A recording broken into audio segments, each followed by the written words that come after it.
You ever find yourself saying yes when everything within you is screaming no? And then, boom, here comes the resentment, here comes the exhaustion, and you're left wondering, why do I keep doing this? I get it. Setting boundaries isn't just about saying no, it's about unlearning years of guilt, of people pleasing, and putting yourself last. But can we have a conversation today, a heart to heart conversation, just you and me, about how to set boundaries without feeling like a terrible person?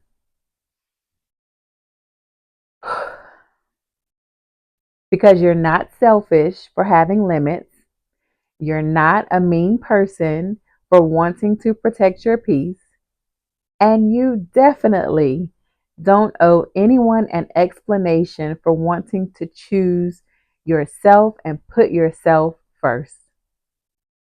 Welcome back to Resilient Conversations with Coach D.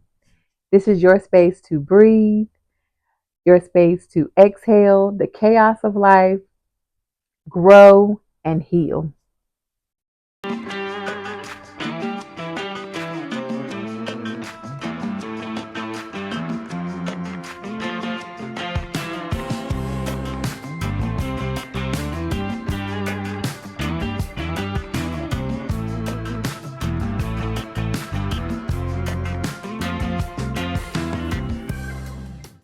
Let's talk about the boundary struggle, y'all. Listen, I used to struggle with boundaries so badly. I mean, from the guilt, from the over explaining, to the not wanting to disappoint other people. And a part of me thought that if I set boundaries that I will be pushing people away. When in actuality, what pushed me further away from myself was not having any boundaries. And so, tell me if this sounds familiar. You agree to something that you know you don't want to do, and yet you tell yourself, it's fine, I'll just deal with it. But then you find yourself feeling drained, feeling frustrated, and maybe even a little bit resentful. And the person that crossed your boundary doesn't even know that they crossed your boundary because it was never spoken. Child, I've been there. But let me tell you something, silence does not create peace, it only creates invisible battles that only you are fighting. So I want to share this with about boundaries. Boundaries aren't about shutting people out and keeping people away. Boundaries are about letting the right energy in. So let's shift something really quick. Instead of asking yourself, what if they get upset if I set this boundary? Start asking yourself, what happens if I don't? What happens to me if I don't? When you shift from people pleasing to self honoring, something happens within you. And if we can just go ahead and be honest and tell the truth, there are going to be some people that are going to be upset because they're not going to like your boundary. Why? Because they have benefited from you not having a boundary.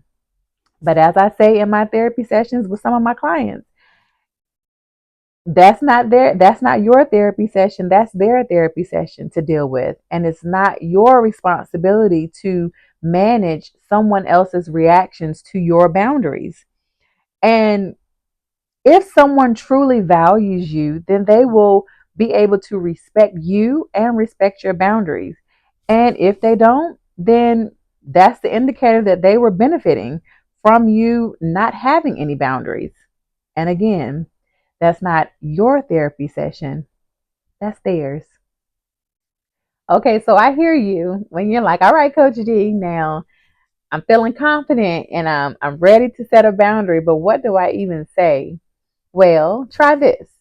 So sometimes we can feel inclined to over explain or to apologize for our boundaries. So, for instance, sometimes instead of saying, I'm sorry, but I just can't right now, say this instead. I won't be able to, but I hope it goes well for you. Or instead of, I feel bad, but I need a little space, say this instead.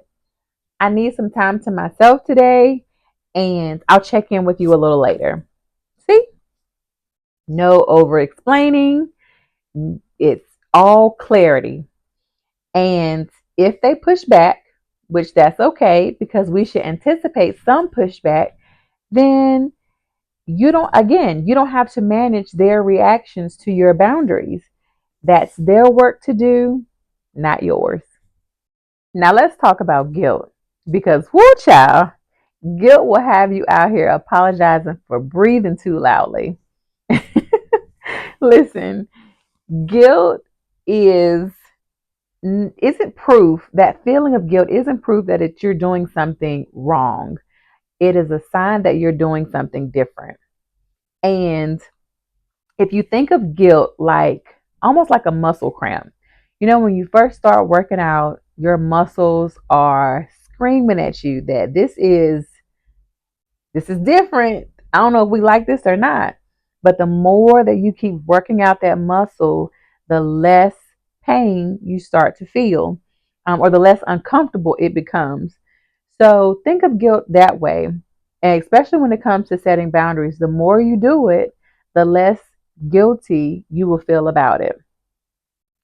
And let's just be honest.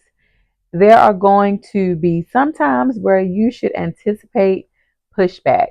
Like we said before, if you anticipate the pushback, you don't have to keep saying no. You just have to stop explaining. For instance, if you told your friend to stop call that you don't accept calls after 9 p.m., don't answer. Or if your friend keeps trying to get you to go out after you've told them no, just calmly repeat it. No again without any explanations. So, again, you don't have to keep saying no, just stop explaining. So, here's what I want you to take away from our conversation today: boundaries are not mean, they are necessary. You don't need permission to protect your peace.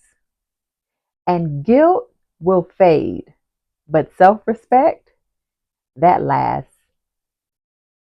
So let's take a moment to inhale. Inhale confidence and exhale guilt. Now I want to hear from you. We're going to hold each other accountable this week. So drop in the comments one boundary that you're setting this week.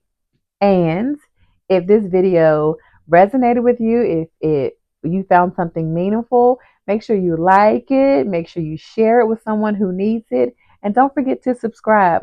This is the Exhale community and we are growing, so let's grow together. I'll talk to you soon.